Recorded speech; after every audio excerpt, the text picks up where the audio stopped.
From classroom to your room, this is Architecture, Coffee, and Ink. Welcome to the show.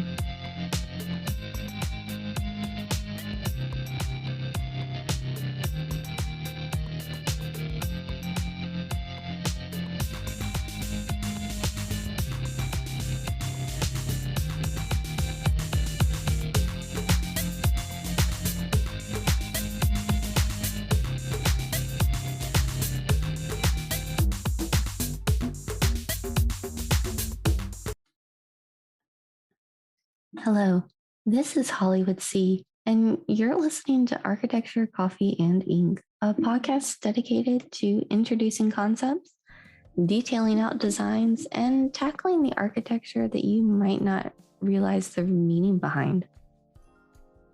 I'm your hostess, and I'm here today to start introducing you to the designs that make you wonder why. So I ask you to brew your coffee, grab your sketchbook and pen, and let's begin. First, welcome to my living thesis, quote unquote, a media-driven thesis production. Instead of just focusing on the traditional methods of thesis, spending quality time in the library and the smallest bookshops I can find, which admittedly I'm totally going to be doing, but hey, let's just pretend for a second. Within this project or this podcast, I'm going to be discussing and consulting case studies, reviews, holding conversations, and doing a couple interviews with the overarching theme of being driven by my thesis studies as an addition to my research. As a disclaimer, I'm currently unaware of another thesis being conducted like this, and if there is, no copyright is intended. That being said, given the nature of the information, I do hope that I'm not your primary source of information. Check your sources, check your facts, and check me. I do want to say that everything will be approached with the utmost respect and professional courtesy. No jokes are on the cultures and the topics that I will be discussing. As this is my first ever episode of my first ever podcast, of my first ever recording, thank you so much for sticking around through all the growing pains. All sources will be listed in both the show notes and on the blog, Architecture, Coffee, and Ink at architectureinc.design.blog. Now on to the show. So I wanted to take this first episode and focus first on explaining what I am doing, as well as setting up a plead for information and audience participation. As a dual student, meaning I am getting one master's in architecture and one in landscape architecture for a total of 2, I'm compelled to study the interior, the exterior, and the human element. Just a quick tagline for my thesis, but not because my professors are standing behind me forcing me to do so, but because I'm genuinely interested in those areas of study. I'm interested in the relationship between all of them, how they all work together. But when I was trying to narrow it down just a wee bit for a thesis, so maybe I wasn't quite so broad, limit it down to what exactly it is that draws me into both fields that I'm studying, I can't help but think about the advice someone gave me. What pisses me off? And honestly, that was so much easier to answer. And to me, it's the lack of conversations, or more, the lack of results from conversations between disciplines. Straddling the two fields has allowed me to hear and be receptive to the challenges and the criticisms within the big 3 of the architecture discipline: interior architecture, architecture, and landscape architecture. Now, doesn't that really sound like a throwback to the Greek gods? The big 3. Now, I'm not trying to criticize the whole industry or get my name added to an avoid at all cost list. I'm still hoping to be hired at the end of my thesis, fingers crossed. Instead, I'm trying to use this media and my thesis as a way of striking conversations, making connections, and finally combining everything I learned together into a single project / design that will hopefully showcase all of the research I gathered during this podcast. To me, Architecture is art that we live in, and like I told my class, it's driven by the people. So I need to go to the people to conduct my research. I'm pretty sure that the Librarians TV show is where I got that quote from, so all credit to the writers, please. But all that aside, unfortunately, the more traditional methods of consulting the masses, the metaphorical masses, would still leave me with a pretty small population size, limited to my university or email list. And while I may have been a social butterfly in my not so distant youth, even I wouldn't be able to find enough people and enough interactions to justify an unbiased source. So, what am I looking for?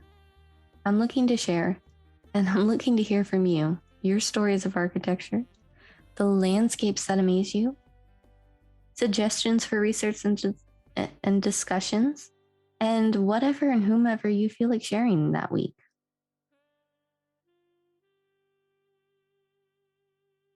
Overall, I think that kind of takes care of all of the housekeeping of the podcast. And I'm looking forward to hearing from you guys. So let's get on to the real conversation and today's topic. From my first post on my blog, just to kind of explain the name Architecture, Coffee, and Ink, this really is the musings of an architecture enthusiast, coffee snob, and ink splattered designer. But more than that, these are the three elements that have gotten me to where I am now. Well, my undergrad was in a completely different field. After 3 years at grad school, I can pretty safely say that architecture, coffee, and ink are the three most important elements to any design for me thus far. Everything else could probably be securely and safely placed under adaptable, just leave wiggle room. But if nothing else, straddling both fields has also taught me that understanding your values or where you place your emphasis in design is key. As an aside for the non-designers out there, I just thought I'd kind of define what I mean by emphasis. And by emphasis, I mean the place in a conversation or a drawing that you can't help but detail or draw out, whether literally or figuratively. Whether that's the seating arrangement or the parking details, it's my phrase, not an official phrase, for the area in the design that you as the designer feel like makes or breaks your emotional connection to the project. To be clear for the students, just in case the students listening, this will often not be the same detail that the public focuses on. And while you are super obsessed with the location of that exact plant in that exact spot, that doesn't mean anybody else is going to grab the construction documents and a ruler and triple check like you will. But an architect's emphasis, my newly coined phrase, really show the priorities for the designer. And I feel like if you follow where the architect placed their emphasis, you'll really kind of understand what they prioritize. And it's through this kind of thought experiment I wanted to truly understand mine. And I kept coming back to this chasm or this boundary or this metaphorical divide. I want to understand architecture and I want to understand landscape, but I also want to understand how we use and study both. And maybe it's my personal bias showing or my background from being outside the field. But I want to hear not only the professionals, but I also want to hear the teachers and the carpenters and the mechanics' point of view. And even the engineers, even though no design survives the engineer unscathed. I joke, but seriously, I have nothing but respect for engineers of the world. Ironically enough, this is actually how I found my first case study. Just a little port on a little island just off Italy. So if you want to spend the next few moments just sitting back, holding your coffee close, and letting the warmth flow through you, let's talk about Porto Favila, Oh my, Porto Flavia.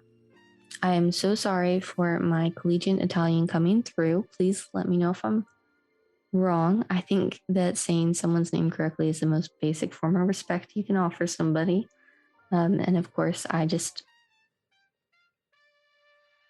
stuttered over it just for the beginning. But before we get out to the port itself and describe in detail what I'm hoping to take away from this case study, we need to discuss the history. Now, with this being the first episode and so much time dedicated to the necessary introductions, etc., I'm probably not going to go into as much detail as I normally would, but I still wanted to take some time to discuss it, give you a little something beyond just an introduction of what I was doing. So for the history of this site, this was actually originally a mine. Now, if you get a chance to Google the building, it is an absolutely breathtaking cliffside building. There are photos on the blog, so please take a peek, that I purchased from iStock with the accompanying author's credit list. So, I have receipts on demand just in case. As you can tell, I am a super fierce person who talks herself up in the mirror and then is vaguely terrified to ask for extra ketchup. Not really, but you can understand what I'm going for. Now, when I was researching this, I was focusing my search on non-architect architecture, which was super confusing for both me and the search engine I was using. We had taken a trip in my class in my graduate school to Marfa, Texas, which many of you know, or at least I'm assuming, is the home of Donald Judd, who was not an official architect, and I am hoping to have a future episode on him. So if you don't know who he is, don't worry. Just hang in tight and we'll get there. But I wanted to find and explore someone who was also not directly part of the design track, but still created something meaningful to the field, which led me to this project. And when researching the quote, and this is a literal quote, "the most beautiful mine," end quote, came up. And I saw this phrase on multiple websites, on multiple sources. The one that I remember distinctly was something called Weird Italy was the source, but it did pop up several times. So something like that. But it showed up on a multitude of media and it immediately caught my attention. So this port is actually located on the South Sardinian province of Italy. So if you look at the Tyrrhenian Sea off the coast of Italy and start from the boot tip of the mainland, it is the second island going up clockwise. And if you did not follow all of those names, if you look at Italy on a map and then move immediately to your left, it'll be the island in the middle of the three. So this mine actually started production in the 1960s, but was super quiet until there was an economic boom. The final structure, and the one that I'm obsessed with, wasn't built until the 1920s by Cesare Velcelli, who was an Italian engineer and named it after his daughter. Which admittedly is pretty easy to get brownie points with me by naming something after your family. I automatically like you. But it seems like some sources state construction happened in 1922, while others range from 1922 to 1924, and some just say 1923 and split the difference. So it seems like there's a little bit of gray area here. For the non-designers, this can sometimes be because the original authors changed the date on forms, and I am thinking of a very particular person who changed the date on his lecture and caused a huge divide in 1908. But or it could be because some people start and include the starting consultations, the years of site study, etc., while others only count when the ground officially breaks. But all sources agree that the Belgium, Vienna, Antonio Company was the ones to kick off the renovations, particularly when they obtained ownership. Now, they specialized in zinc, which has become a high demand item, or was a high demand item, first after the First World War. It was kind of the first time that it skyrocketed up due to technological advancements. So this was an active mine with active problems, one of which was moving the product safely. Even with today's technology, we still have miners fighting coal workers' pneumoconiosis or CWP, or you've probably heard it called black lung disease. In addition to the issues of the mine itself, there was the added challenge of the cliffs and the cliff faces. While they were doing their best, efforts needed to be taken to find a safer way to load the cargoes up into the ships and out for transport, from the island especially. Now, I could spend hours discussing his research and how he chose the exact location and, just how everything played into his decision. But after narrowing his search down, he chose the spot he did, as the cliffs on the opposite side would actually break the winds, creating a mini harbor. He designed 2 parallel galleries with rooms for storage and conveyor belts, and things that nowadays seem run-of-the-mill, but were practically unheard of at the time. In addition, he designed this arm to reach down into the boats. Unfortunately, I was not able to get a hold of anybody to receive permission to post any of those pictures and drawings, but I was able to view them personally, and if you have a moment to use a particular famous search engine of your choice on the interwebs, I would highly encourage it because they are very beautiful to look at. And I am working on seeing if I can get somebody's to contact me back about posting them later on. The mines did eventually close down after the Second World War, when it finally ran out of things to mine and basically depleted all of its resources. The surrounding area was listed as abandoned as well, unfortunately. So basically the entire region was kind of abandoned. Obviously, we wouldn't be talking about it today if that was still true, but now it is considered a UNESCO site and stands as a beautiful remains of the ingenuity of men. A particular few details stuck out with me with this one, and one was the human ability to craft their own landscape.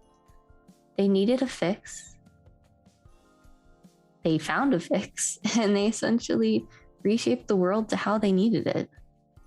Moreover, they created a space that was physically beautiful and maintained the integrity of the beautiful landscape. In class, we had to blog about seeking nature. And of course, my immediate knee-jerk response was about forest baths and day tripping on hikes. And, you're kind of like standard what you immediately think of. You have to go seek nature out, which is something that I actually have a problem with. Why do I have to go somewhere and find nature? But after thinking about it now, could I actually say that I wasn't in nature standing on the cliffs of this port? Perhaps seeking nature doesn't mean we exclude the human element.